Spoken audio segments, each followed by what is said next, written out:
వచ్చినటువంటి మీడియా మిత్రులందరికీ ఆదోని నియోజకవర్గ ప్రజలకు నా నమస్కారాలు. సబ్కు అస్సలాము అలైకుం. నేను సోమవారం నాడు ఆదోని సబ్ కలెక్టర్ గారికి ఒక రిప్రజెంటేషన్ ఇచ్చినాను.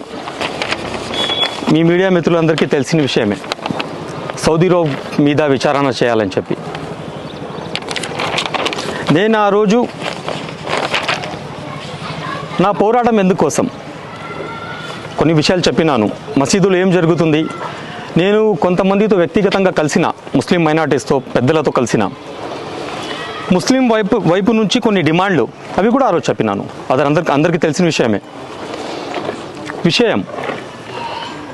ఆదోనిలో 400 సంవత్సరాల చరిత్ర ఉన్నటువంటి మసీదు షాహీ జామియా మసీద్. షాహీ జామియా మసీద్ గురించి మరిన్ని విషయాలు నేను ఆదోని ప్రజలకు తెలియజేస్తున్నా.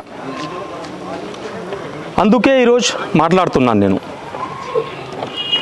ఈ మసీదుకు చెందిన సుమారు 1000 కోట్ల ఆస్తి, షాహీ జామియా మసీదుకి 1000 కోట్ల ఆస్తి ఉంది.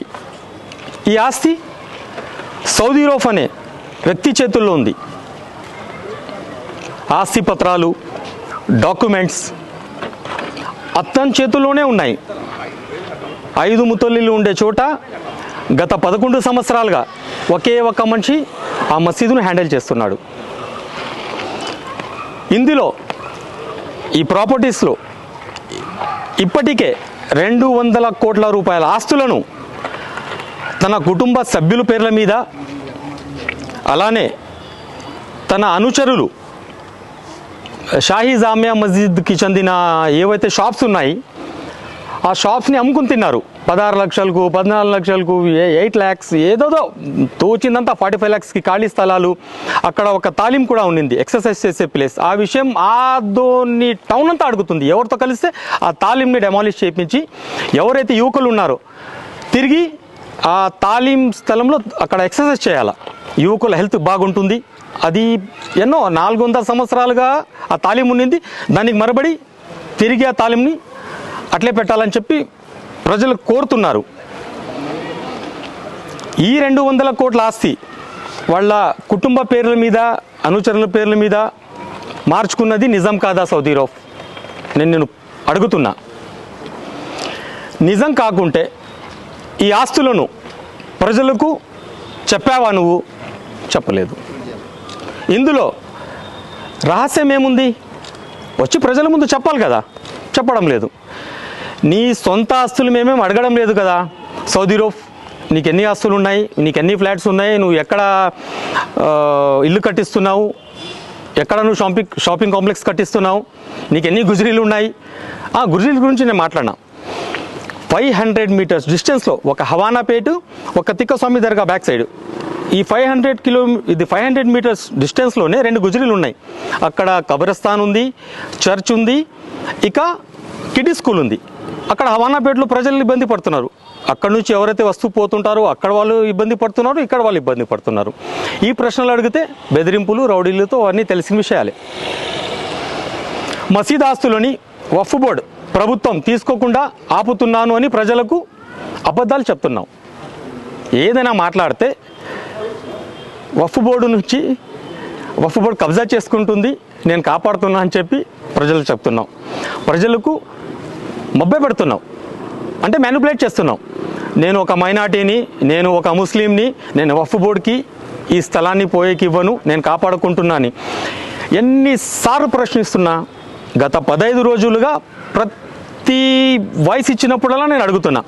తాలింట్ ఏంటి, షాప్స్ గురించి ఏంటి, ఇంకా చాలా విషయాలు. నువ్వు అది అక్కడ జరిగిన అరాచకాల గురించి అడిగితే దానికి సమాధానం ఇవ్వలే. ఒకే ఒక మాట మాట్లాడతాడు, వక్ఫ్ బోర్డు. వేరే పదమే రాదు ఆయన నోటి నుంచి.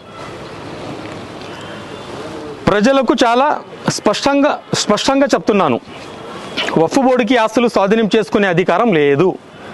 వక్ఫ్ బోర్డుకి షాహీ జామియా మస్జిద్ ఆస్తులను తీసుకునే అధికారం లేదు. కేవలం ఎన్నికలు జరిపే కొత్త కమిటీకి ఆస్తులు అప్పచెప్పే అధికారం మాత్రమే ఉంది. ఎవరికి? వక్ఫ్ బోర్డు వాళ్ళకి. మసీదులో ఆస్తిని ప్రభుత్వం ఎప్పుడు స్వాధీనం చేసుకోదు. ఆధునిలో కర్నూలు జిల్లాలో ఆంధ్రప్రదేశ్ రాష్ట్రంలో వేల కొద్ది మసీదులు ఉన్నాయి.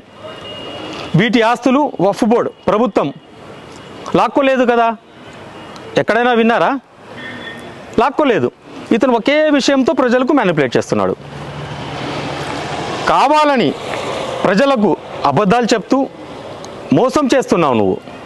సౌదీ రౌఫ్, ఇక ఈ మోసాలు చాలు, ఈ అరాచకాలు చాలు. నీ మీద ఇన్వెస్టిగేషన్ చేస్తాము.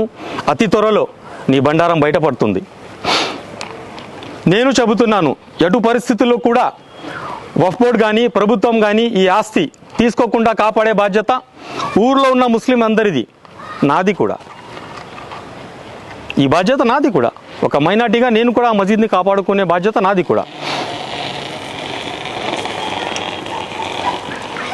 గత 10 సంవత్సరాలైనా మసీద్ ఎన్నికలు జరగకుండా ఆపుతున్నది నువ్వే కదా.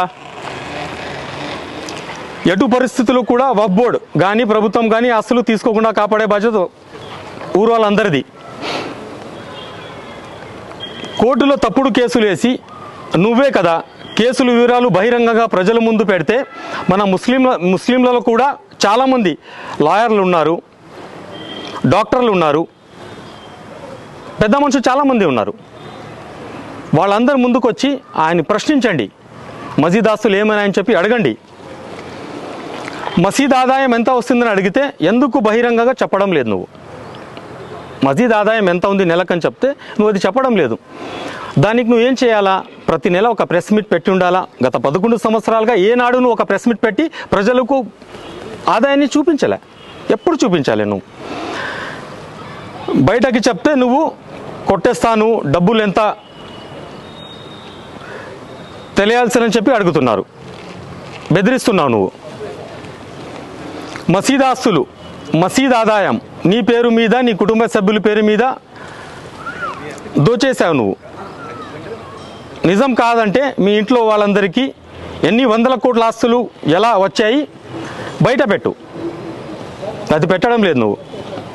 ఆధుని ముస్లింలు ఎంతోమంది పెద్ద మనుషులు ఉన్నారు, వ్యాపారస్తులు, చదువుకున్న వాళ్ళు. వీరెందుకు అందరు ఊరుకున్నారు? వీళ్ళందరూ ఊరికెందుకున్నారు? అడగాలి, మీరు కూడా అడగాలి. నాతో రాండి, ప్రశ్నిస్తాం సౌదీ రౌఫ్కి. ఇంకొక విషయం, నా మీడియా మిత్రులందరూ మీరు కూడా సౌదీ రౌఫ్కి ప్రశ్నించండి. ఆ షాప్స్ గురించి అడగండి, ఖాళీ స్థలాల గురించి అడగండి, ఏవైతే తన అనుచరులు గూండాలు అమ్ముకున్నారో దాని గురించి అడగండి. అది మీ బాధ్యత. ఆధుని కాపాడుకునే బాధ్యత మీది కూడా ఉంది. నేను మసీద్ ఆస్తులు ఆదాయం గురించి మాట్లాడుతుంటే అతను ఏదో ఎలక్షన్ల గురించి మాట్లాడుతున్నాడు. నేను మాట్లాడుతుండేది ఆదాయం గురించి, అతను ఏదో ఎలక్షన్లు అంటాడు. ఎస్టర్డే ప్రెస్ మీట్ ఇచ్చినాడు కదా, మాట్లాడితే ఎలక్షన్లు జరపాలంటాడు, వక్ఫ్ బోర్డు, ఈ రెండే, వేరే ఏం మాట్లాడాడు. ఎలక్షన్ అంటాడు, వక్ఫ్ బోర్డు, రెండే పదాలు. సౌదీ రౌఫ్, నువ్వు తప్పించుకొని తిరుగుతున్నావు. నాకు అనుమానంగా ఉంది, మసీద్ ఆస్తులను కొట్టేసి పారిపోతాడు అనుకుంటున్నాను నేను. నా పర్సనల్ ఇంటెన్షన్ ఇది. ఈ విషయం మాట్లాడుతున్నా కాబట్టి నాకు, నా కుటుంబ సభ్యులకు బెదిరింపు ఫోన్లు చేస్తున్నారు. వచ్చి బయట పెట్టడానికి ప్రయత్నం చేస్తున్నారు, బెదిరించడానికి ప్రయత్నం చేస్తున్నారు. ఎటు పరిస్థితుల్లో భయపడేదే లేదు. నా ప్రాణాలు పోతే కూడా, నేను లాస్ట్ టైం కూడా చెప్పినారు, మీరు విన్నారు, నేను చచ్చేకైనా రెడీ, కానీ భయపడను. మరింత గట్టిగా పోరాడతా షాహీ జామియా మస్జిద్ కోసం. నేను ఆధునిక మైనారిటీస్తో కోరుకునేది ఒక్కటే, ఇది ఒక పవిత్రమైన స్థలం, దీన్ని కాపాడుకునే బాధ్యత మనందరిది. దయచేసి మీరందరూ ముందుకు రండి, ఆయన్ని ప్రశ్నించండి.